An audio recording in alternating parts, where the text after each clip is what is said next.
আজকে আমরা কথা বলবো যে সাইবার ও ওয়্যারটা কি এবং এআইটা কি এবং আন্তর্জাতিক রাজনীতিতে বা আন্তর্জাতিক সম্পর্কের মধ্যে এদের আন্তর্জাতিক সম্পর্কের মধ্যে বা আন্তর্জাতিক রাজনীতিতে এদের আ ভূমি ভূমিকাটা কি আসলে আমরা সেটা দেখব।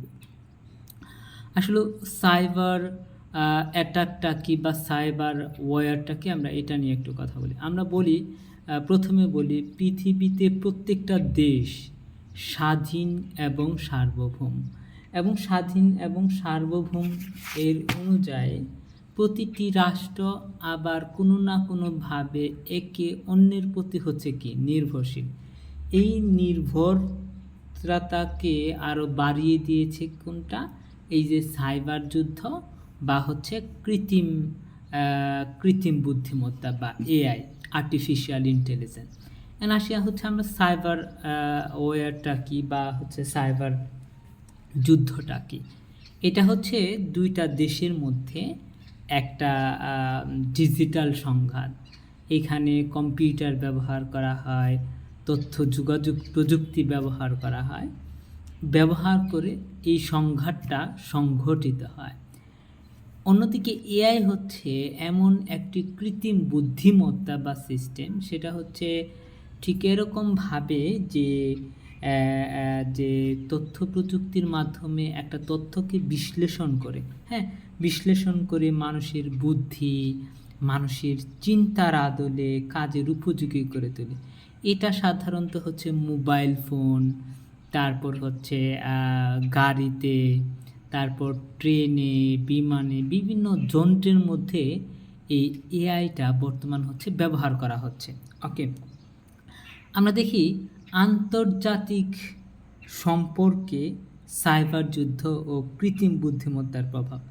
আমরা যদি দেখি আন্তর্জাতিক সম্পর্কের মধ্যে বাস্তববাদ এবং উদারবাদ ইজ ভেরি ইম্পর্ট্যান্ট।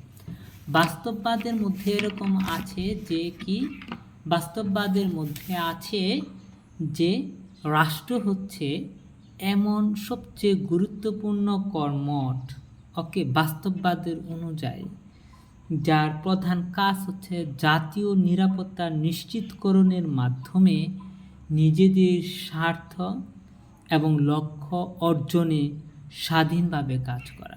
এই কথাটা আরেকবার বলে হচ্ছে বাস্তববাদ অনুযায়ী রাষ্ট্র হচ্ছে সবচেয়ে গুরুত্বপূর্ণ কর্ম, যার প্রধান কাজ জাতীয় নিরাপত্তার নিশ্চিতকরণের জন্য নিজেদের স্বার্থ ও লক্ষ্য অর্জনে স্বাধীনভাবে কাজ করা। কিন্তু 21 শতকে এই সাইবার অ্যাটাকটা বা সাইবার আক্রমণটা বড় ধরনের হুমকি তৈরি করেছে, যা দেশের মধ্যে, দেশ এবং দেশের মধ্যে বৈরিতা সৃষ্টি করছে অ্যাকচুয়ালি। ওকে, আমরা দেখি যে যুক্তরাষ্ট্র এবং ইসরায়েল এই দুইটা মিলে স্টাক্সনেট নামে একটা ম্যালওয়্যার তৈরি করেছে। এই স্টাক্সনেটটা যে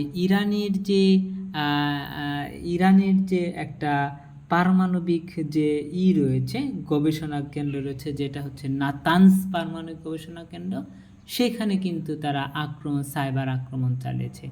ঠিক এটার পাল্টা হিসেবে ইরান কি করেছে?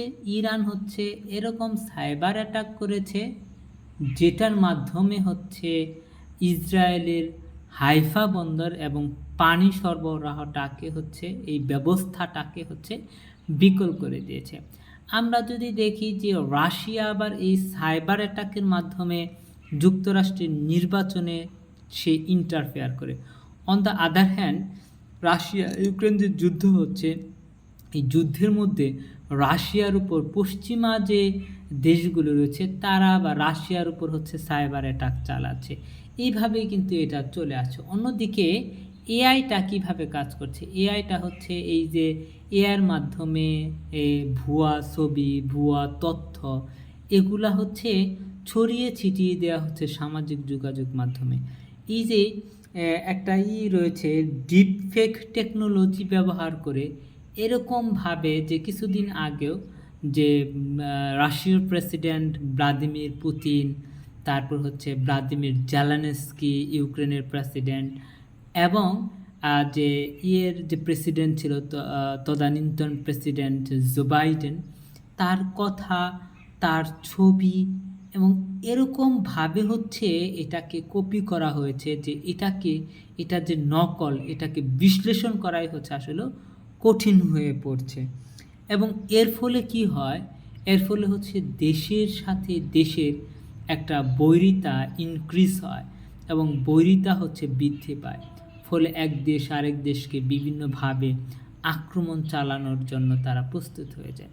এবং এটা থেকে আমাদের বাঁচতে হলে সচেতনতা এবং প্রযুক্তির যথাযথ ব্যবহারের প্রতি বিশেষ গুরুত্বারোপ করতে হবে আমাদের। তাহলে এইখান থেকে আমাদের রক্ষা পাওয়া যেতে পারে, নচেত কোনো ওয়ে নেই।